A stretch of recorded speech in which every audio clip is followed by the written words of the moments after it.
Minhas amigas e meus amigos, nos últimos meses uma tristeza infinita vem apertando meu coração.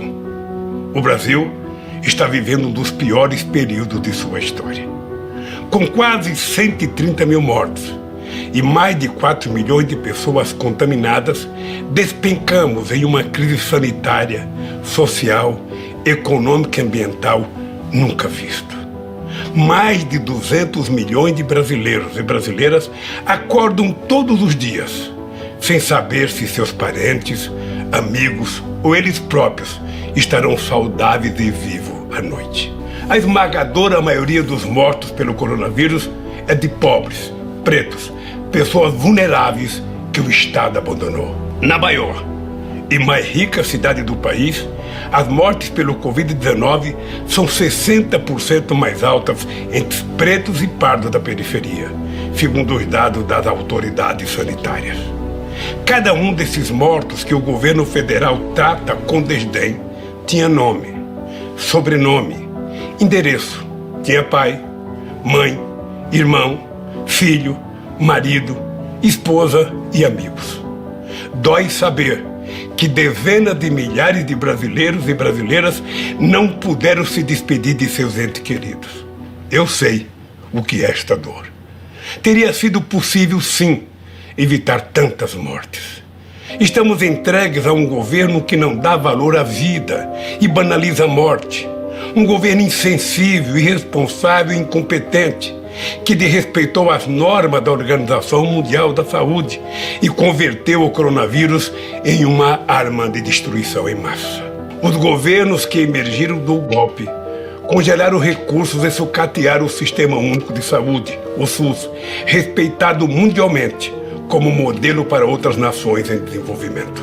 E o colapso só não foi maior ainda graças aos heróis anônimos, as trabalhadoras e os trabalhadores do sistema de saúde. Os recursos que poderiam estar sendo usados para salvar vidas foram destinados a pagar juros ao sistema financeiro.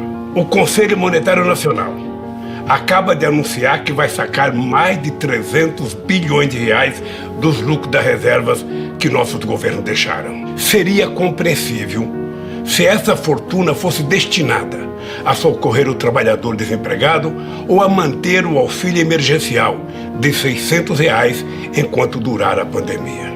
Mas isso não passa pela cabeça dos economistas do governo. Eles já anunciaram que esse dinheiro vai ser usado para pagar os juros da dívida pública. Nas mãos dessa gente, a saúde pública é maltratada em todos os seus aspectos. A substituição da direção do Ministério da Saúde por militares sem experiência médica ou sanitária é apenas a ponta do iceberg.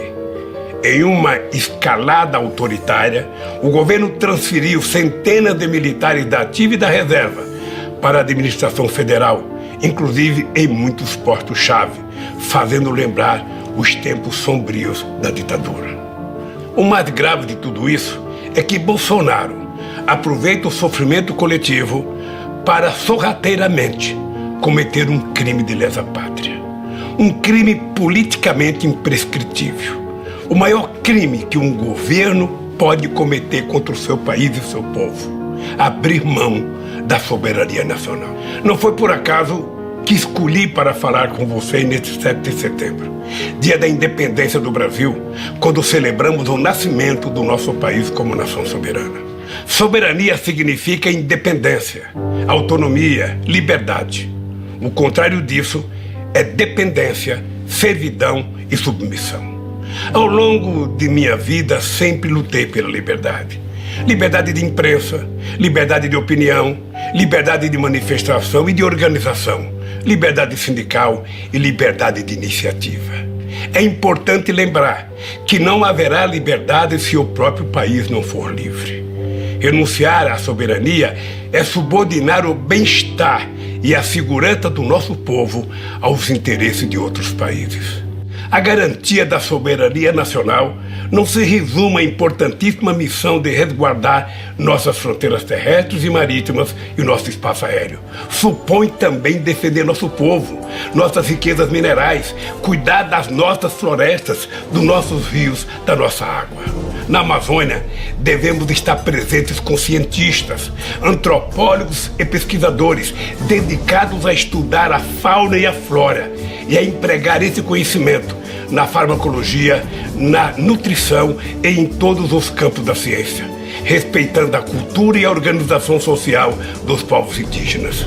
O governo atual subordina o Brasil aos Estados Unidos de forma humilhante e submete nossos soldados e nossos diplomatas a situações vexatórias e ainda ameaça envolver o nosso país em aventuras militares contra os nossos vizinhos, contrariando a própria Constituição para atender aos interesses econômicos e estratégicos militares norte-americanos. A submissão do Brasil aos interesses militares de Washington foi escancarada pelo próprio presidente ao nomear um oficial general das Forças Armadas Brasileiras para servir no Comando Militar Sul dos Estados Unidos, sob as ordens de um oficial americano. Em outro atentado à soberania nacional, o atual governo assinou com os Estados Unidos um acordo que coloca a base aeroespacial de Alcântara sob o controle de funcionários norte-americanos e que priva o Brasil de acesso à tecnologia mesmo de terceiros países. Quem quiser saber os verdadeiros objetivos do governo não precisa consultar manuais secretos da ABIN ou do Serviço de Inteligência do Exército. A resposta está todos os dias no Diário Oficial, em cada ato, em cada decisão, em cada iniciativa do presidente e de seus assessores, banqueiros e especuladores que ele chamou para dirigir nossa economia. Instituições centenárias, como o Banco do Brasil, a Caixa Econômica Federal e o BNDES, que se confundem com a história do desenvolvimento do país, estão sendo esquartejadas e fatiadas ou simplesmente vendidas a preço vil. Bancos públicos não foram criados para enriquecer famílias. Eles são instrumento do progresso, financiam a casa do pobre, a agricultura familiar, as obras de saneamento e a infraestrutura essencial ao desenvolvimento.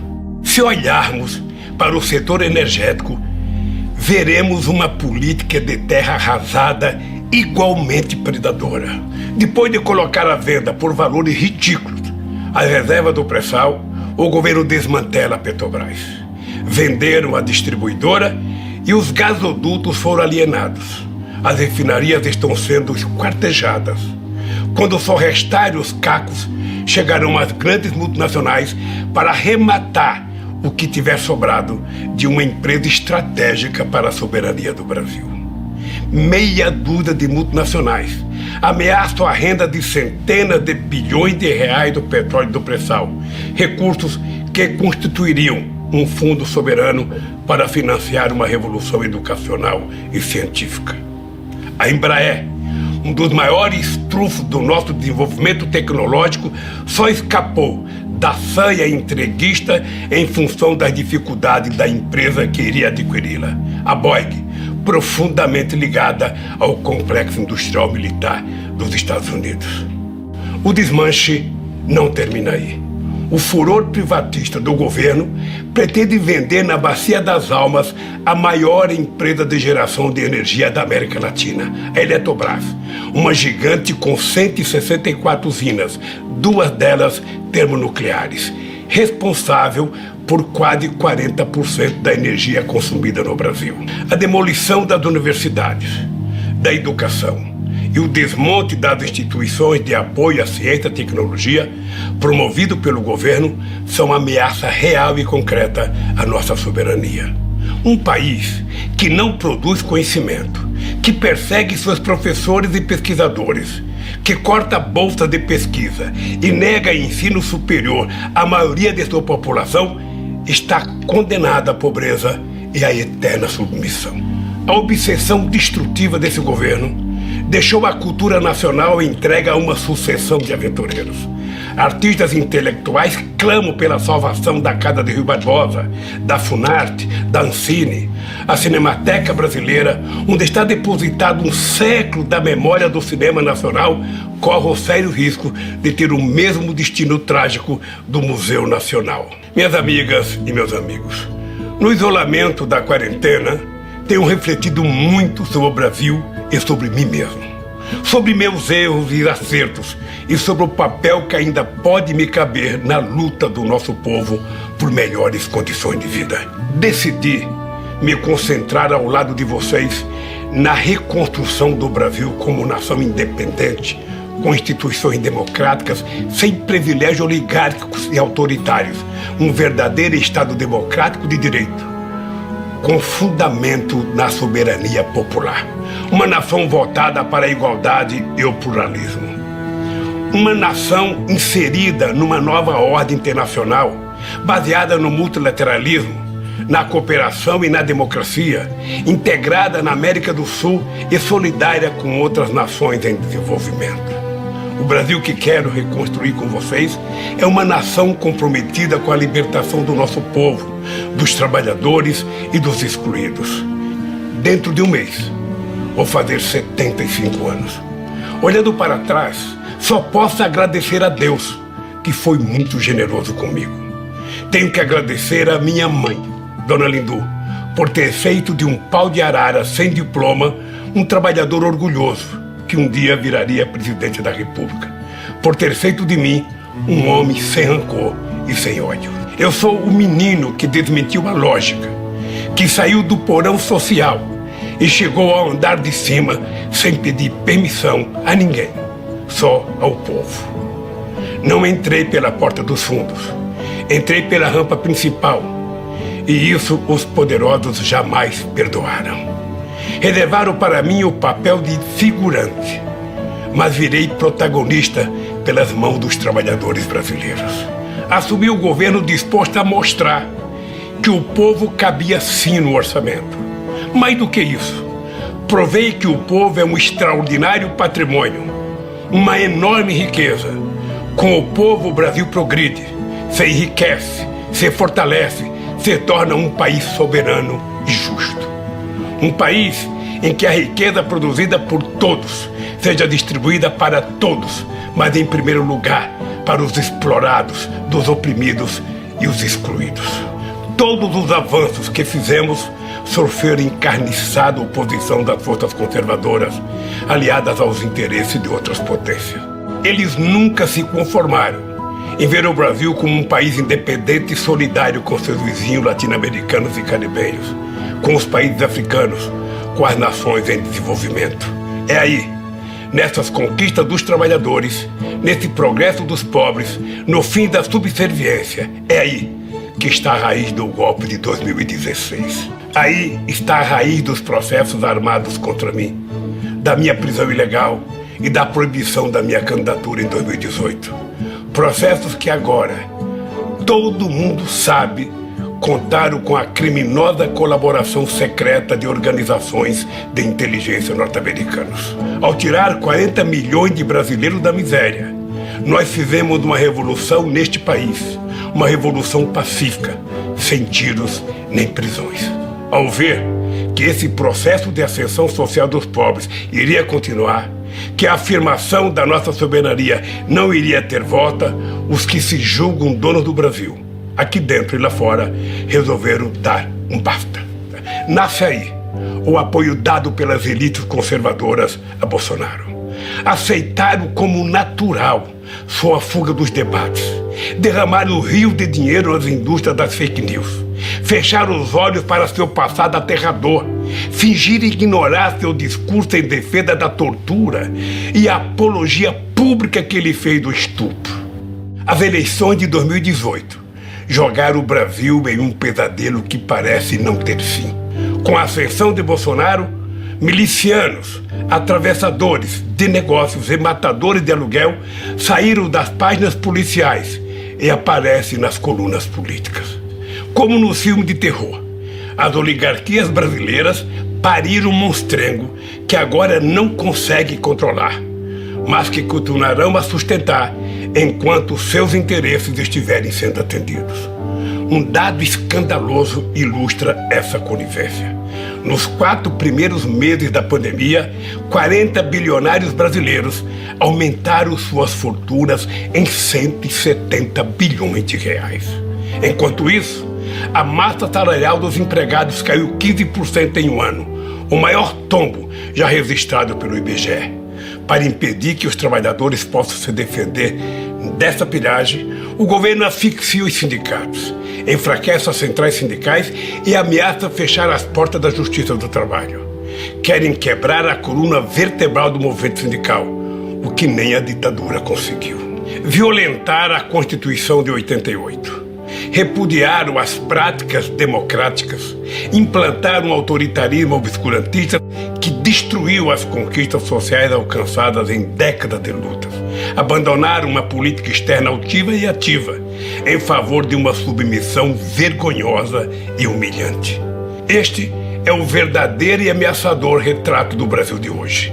Tamanha calamidade terá que ser enfrentada com um novo contrato social que defenda os direitos e a renda do povo trabalhador. Minhas amigas e meus amigos, minha longa vida, aí incluídos os quase 2 anos que passei em uma prisão injusta e ilegal, me ensinou muito. Mas tudo que fui, tudo que aprendi, cabe num grão de milho se essa experiência não for colocada a serviço dos trabalhadores. É inaceitável que 10% da população viva às custas da miséria de 90% do povo. Jamais haverá crescimento e paz social em nosso país, enquanto a riqueza produzida por todos for parar nas contas bancárias de meia dúzia de privilegiados. Jamais haverá crescimento e paz social se as políticas públicas e as instituições não tratarem com equidade a todos os brasileiros. É inaceitável que os trabalhadores brasileiros continuem sofrendo os impactos perversos da desigualdade social. Não podemos admitir que nossa juventude negra tenha suas vidas marcadas por uma violência que beira genocídio. Desde que vi, naquele terrível vídeo, os 8 minutos e 43 segundos de agonia de George Floyd, não paro de me perguntar: quantos George Floyd nós tivemos no Brasil? Quantos brasileiros perderam a vida por não serem brancos? Vidas negras importam, sim, mas isso vale para o mundo. Vale para os Estados Unidos e vale também para o Brasil. É intolerável que nações indígenas tenham suas terras invadidas e saqueadas e suas culturas destruídas. O Brasil que queremos é o do Marechal Rondon e dos irmãos Vilas Boas, não o dos grileiros e dos devastadores de florestas. Temos um governo que quer matar as mais belas virtudes do nosso povo, como a generosidade, o amor, a paz e a tolerância. O povo não quer comprar revólver, nem cartucho de carabina. O povo quer comprar comida. Temos que combater com firmeza a violência impune contra as mulheres. Não podemos aceitar que um ser humano seja estigmatizado por seu gênero. Repudiamos o escárnio público com os quilombolas. Condenamos o preconceito que trata como seres inferiores, pobres, que vivem nas periferias das grandes cidades. Até quando conviveremos com tanta discriminação, tanta intolerância e tanto ódio? Meus amigos e minhas amigas, para reconstruirmos o Brasil pós-pandemia, precisamos de um novo contrato social entre todos os brasileiros. Um contrato social que garanta a todos o direito de viver em paz e harmonia, em que todos tenham a mesma possibilidade de crescer, onde nossa economia esteja a serviço de todos e não de uma pequena minoria, no qual sejam respeitados nossos tesouros naturais, como a Amazônia, o Cerrado, o Pantanal, a Amazônia Azul e a Mata Atlântica. Alicerce desse contrato social tem que ser o símbolo e a base do regime democrático, o voto. É através do exercício do voto, livre de manipulações e fake news, que devem ser formados os governos e ser feitas as grandes escolhas e as opções fundamentais da sociedade.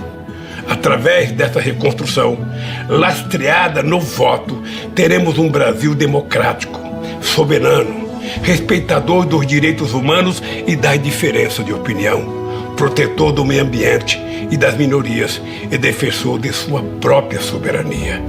Um Brasil de todos para todos. Se estivermos unidos em torno disso, poderemos superar esse momento dramático. O essencial hoje é vencer a pandemia, defender a vida e a saúde do povo. É pôr fim a esse desgoverno e acabar com o teto de gastos que deixa o Estado brasileiro de joelhos diante do capital financeiro nacional e internacional. Nessa empreitada árdua, mas essencial, eu me coloco à disposição do povo brasileiro, especialmente dos trabalhadores e dos excluídos. Minhas amigas e meus amigos, queremos um Brasil em que haja trabalho para todos. Estamos falando de construir um estado de bem-estar social que promova a igualdade de direitos, em que a riqueza produzida pelo trabalho coletivo seja devolvida à população segundo as necessidades de cada um. Um Estado justo, igualitário e independente, que dê oportunidade para os trabalhadores, os mais pobres e os excluídos. Esse Brasil dos nossos sonhos pode estar mais próximo do que aparenta. Até os profetas de Wall Street e da City de Londres já decretaram que o capitalismo, tal como o mundo conhece, está com seus dias contados. Levaram séculos para descobrir uma verdade inquestionável que os pobres conhecem desde que nasceram.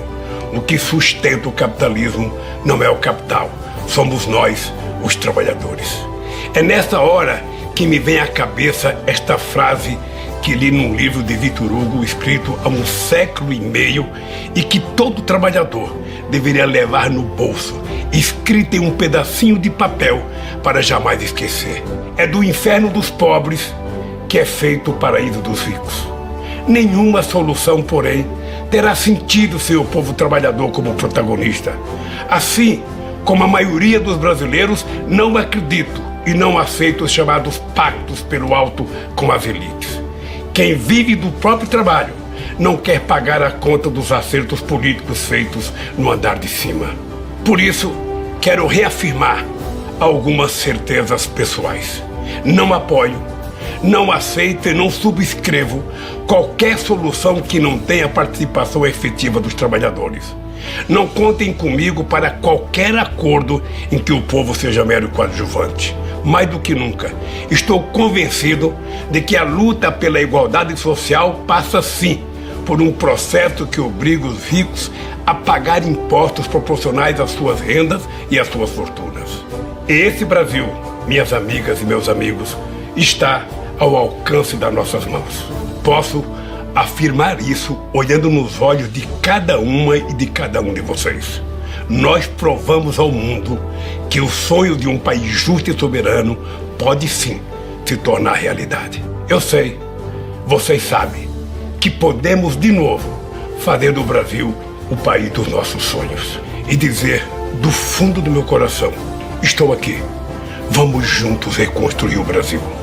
Ainda temos um longo caminho a percorrer juntos. Fiquem firmes, porque juntos nós somos fortes. Viveremos e venceremos.